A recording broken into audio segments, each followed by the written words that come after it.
Merci d'être avec nous pour cet entretien avec le nouveau numéro avec M. Amada Ado Di Ouala, qui est le secrétaire consulaire de la Chambre de commerce et d'industrie du Niger au niveau de la direction régionale de Zander. Monsieur le secrétaire général, bonsoir. Bonsoir. Merci d'être avec nous pour cet entretien. Alors, monsieur le secrétaire général, nous allons parler avec vous des activités au niveau des activités économiques, bien évidemment, au niveau de la région de Zander, puisque c'est vous vous occupez de tout ce qui est grand commerçant au niveau des Zander, importateurs, exportateurs, à travers donc, la chambre consulaire de la région de Zander. Alors, pour commencer, d'abord, comment se présenter les activités économiques au niveau de la région des Zander avant les événements du 26 juillet 2023. Bon, à mon nom, Alhaji Amada Ado, représentant de la Chambre de commerce de Zander, en ma qualité de secrétaire consulaire, je vous remercie infiniment de m'avoir donné l'opportunité de faire cette intervention par rapport à la situation dont nous vivons du jour au lendemain en ce qui concerne la vie quotidienne.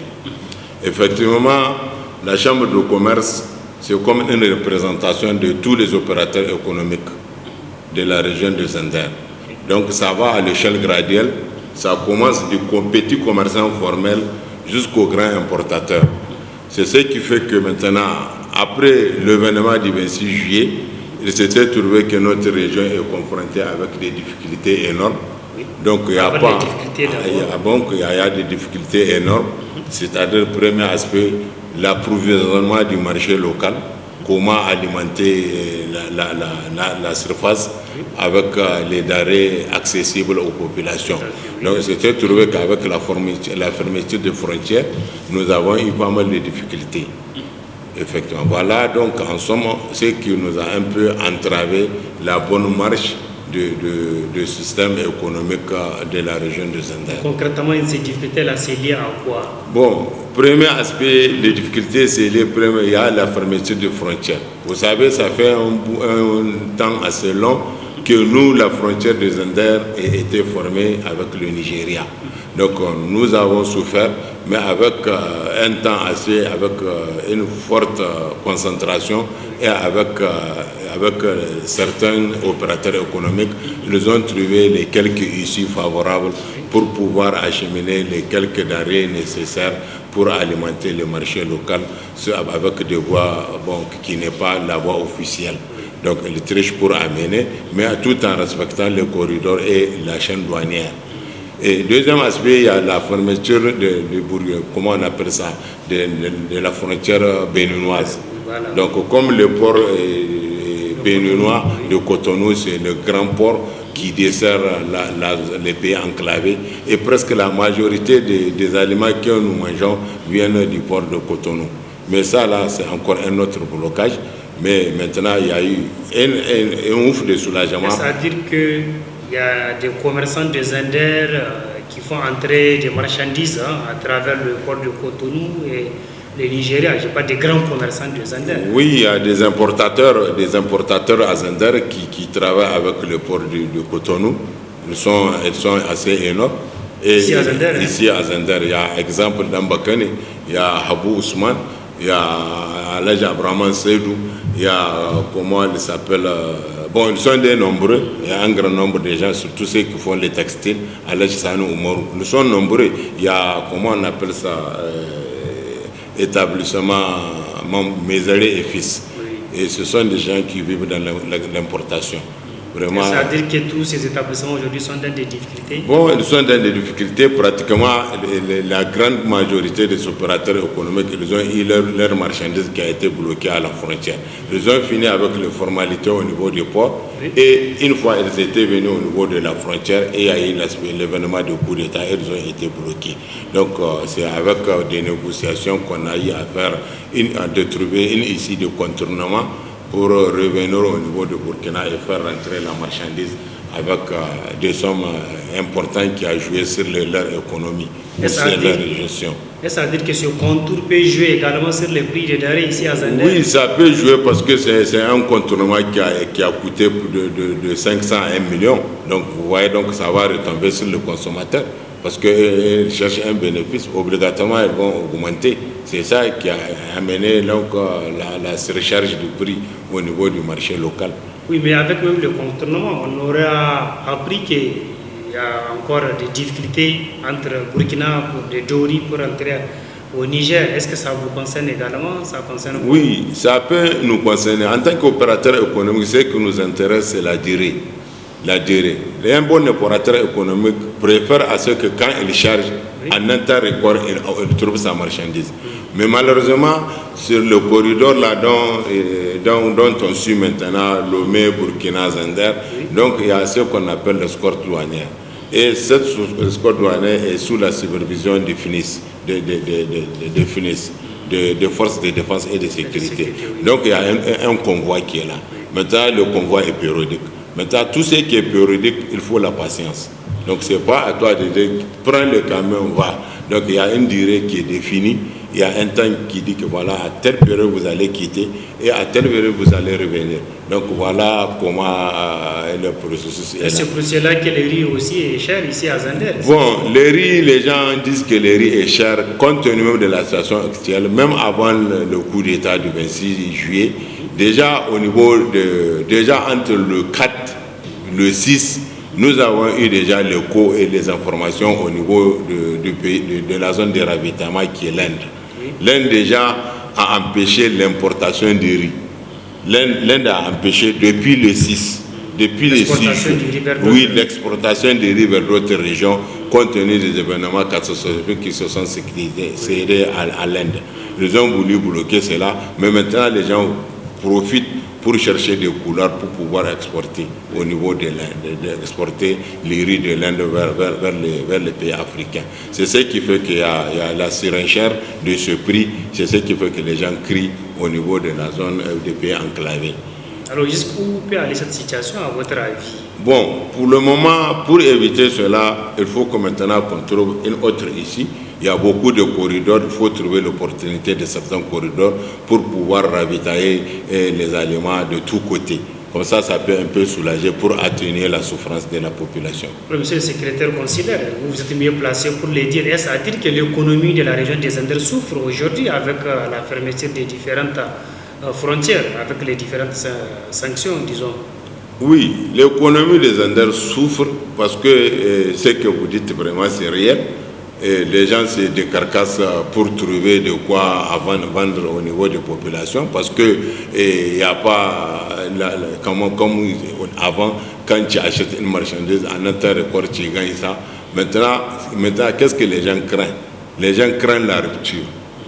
On craint la rupture. C'est pour cela qu'on est en train de sensibiliser les opérateurs économiques d'aller de gauche à droite pour chercher comment alimenter le marché local et régional. Voilà, c'est ce qu'on est en train toujours de les sensibiliser, de faire tout, quelle qu'en soit la surenchère du produit sur le marché d'importation, il faut faire le maximum de vous pour amener la marchandise. Maintenant, la loi du marché, vous savez, quand tu gagnes quand il y a beaucoup de marchandises, donc le prix ne peut que diminuer. Mais s'il y a une rareté, maintenant le prix ne peut qu'accentuer. Donc c'est ce que nous ne voulons pas. Voilà, vraiment c'est ça. Alors, mais maintenant avec ces difficultés auxquelles vous faites face, suite aux différentes sanctions prises, mais malgré tout, vous avez pu mobiliser un fonds pour les remettre au Fonds de solidarité nationale créé donc par le Conseil national pour la sauvegarde de la patrie. Comment est-ce qu'on peut expliquer cette mobilisation? Bon, avant d'en arriver à la mobilisation du Fonds de solidarité, il s'est trouvé qu'au départ, Zander n'était pas au rendez-vous. Oui. Qu'est-ce qui a amené cela? Nous, au niveau de la Chambre de commerce, c'est qu'on nous a informé. Voilà un numéro de compte pour le Fonds de solidarité. Il faut distribuer ça aux opérateurs économiques et aux bonnes volontés d'aller verser l'argent dans le compte. Et c'est ce qui fait que nous, on a informé et les opérateurs économiques, voilà, et on les a remis la liste ou bien le numéro du compte pour qu'ils puissent aller verser eux-mêmes. Mais malheureusement, quand les autres régions ont démarré, nous, Zander, n'a pas démarré. C'est par après, quand on a vu l'ampleur de la chose, et nous nous sommes dit qu'au niveau de la Chambre de commerce, nous allons nous réorganiser pour pouvoir sensibiliser les gens.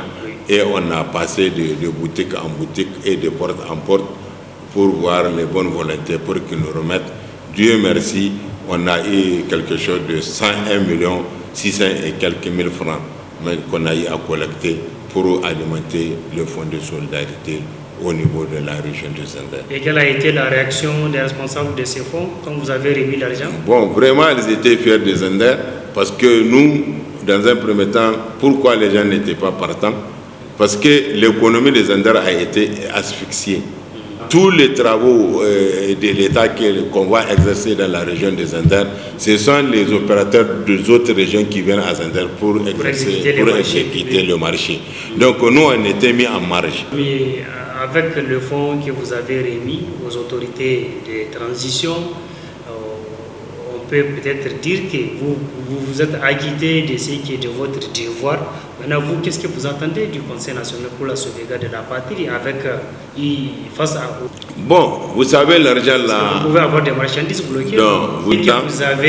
Qu'est-ce que vous attendez du Conseil national? Bien que l'argent là qu'on a remis, oui, ce n'est pas l'argent qu'on va essayer de mettre les yeux où ils vont mettre l'argent. Ils ont créé un comité et on fait confiance à ce comité. C'est à eux de voir quelle est la rubrique qui est plus importante qui va permettre aux populations de se relancer. C'est eux qui vont voir là où ils vont mettre l'argent pour permettre aux populations d'avoir un ouf de soulagement. C'est eux qui vont penser à ça. Alors, monsieur le secrétaire consulaire, les commerçants de la région des Anders souffrent, comme vous l'avez expliqué, ils ont des marchandises bloquées, l'économie des Anders souffre également, de manière générale. Vous, qu'est-ce que vous attendez du Conseil national pour la sauvegarde de la patrie? Bon, maintenant, on attend du CNSP qu'il soit à l'écoute de la population. Premier aspect, qu'il soit d'abord à l'écoute de la population pour sentir qu'est-ce que la population veut. Ça c'est plus important. Deuxième aspect, maintenant, comment ils peuvent contribuer, à savoir comment ils peuvent redoubler de vigilance pour pouvoir voir avec la diplomatie comment contrecarrer, comment débloquer la situation pour qu'on puisse évoluer et avancer. C'est-à-dire qu'avec les sanctions, là, avec la fermeture des frontières, vous risquerez vraiment de souffrir davantage. Avec les gens qui riverains, donc il y a eu un blocage, il n'y a pas la chaleur humaine, il n'y a pas le va-et-vient. Vraiment, nous, ce n'est pas ça. Maintenant, dans une ville, quand il n'y a pas des étrangers, donc ce n'est pas la peine. Donc le commerce n'évolue pas. C'est-à-dire que ce sont les étrangers qui achètent. Mais ceux qui sont au niveau local, rien que c'est la nourriture qu'ils cherchent. Alors, mais les commerçants de la région des Anders, et même les commerçants qui sont à Niamey, qui sont en train de vous écouter, certainement ils veulent savoir quel est concrètement le message des commerçants des Anders vis-à-vis du CNSP par rapport aux différentes sanctions. Bon, nous, ce que vous pouvez leur dire? Nous pouvons dire, c'est de réviser les prix là. On sait que le prix, le riz, en achetant avec toutes les tracasseries, on sait à combien ça va descendre au niveau des opérateurs économiques. Mais ce que nous allons leur dire, c'est de ne plus augmenter le prix, que ce soit avec un prix très élevé, ce n'est pas normal. Ça, c'est du bien mal acquis. Le riz peut retomber à destination à 14 000 et à 14 500 francs. Maintenant, quitte aux opérateurs économiques d'augmenter du grand importateur jusqu'au quand on redescend, il ne faut pas que ça dépasse 15 000. Il ne faut pas que ça dépasse 15 000 ou 15 500. Vraiment, jusqu'au détaillant, c'est déjà bon. Il faut chercher les petits bénéfices pour pouvoir encourager et motiver et soutenir la population. Alors, M. Amada Adodi Danwa, secrétaire consulaire de la Chambre de commerce et d'industrie du Niger, au niveau de la direction régionale de Zander, que les consommateurs qui vous écoutent et qui souffrent également beaucoup, et ils disent que vous êtes souvent impitoyables entre griffes face à leurs cris de détresse. Quel est votre message à leur endroit? Bon, les gens, vous savez, ils sont ce qu'ils sont. Même si tu leur remets quelque chose dans la bouche, un jour ils vont dire que tu n'as rien fait. Mais il faut qu'ils soient d'abord à l'écoute et qu'ils informent l'institution à temps, et que par après, nous, ce qui est important et ce qui est faisable, on va fournir le maximum de nous pour leur trouver la bonne voie de sortie. Vraiment. Mais il faut qu'on soit à l'écoute. Et il y a l'information, il faut encore véhiculer les informations. Mais si c'est toi seul qui as un problème et tu ne dis pas le problème, comment on peut le solutionner? Mais il faut que l'information passe. La chambre est là, la chambre est ouverte à tous les opérateurs. Même les consommateurs, ils peuvent venir informer, nous informer pour dire qu'à tel endroit, voilà ce qui est en train de se manigancer. Nous, on va appeler l'importateur ou bien l'opérateur pour lui dire qu'est-ce qui ne va pas. Voilà ce qu'on nous a dit de vous dire, il faut assumer seulement. Voilà, c'est ça l'important. Merci beaucoup, monsieur le secrétaire consulaire de la Chambre de commerce et d'industrie du Niger, au niveau de la direction régionale de Zander. Vous vous occupez, je rappelle à ceux qui sont en train de nous suivre, vous vous occupez de tout ce qui est grand commerce ici au niveau de la région de Zander, importation, exportation des produits. Merci beaucoup pour l'honneur que vous nous avez fait et à la prochaine, Inch'Allah. Merci, grand merci.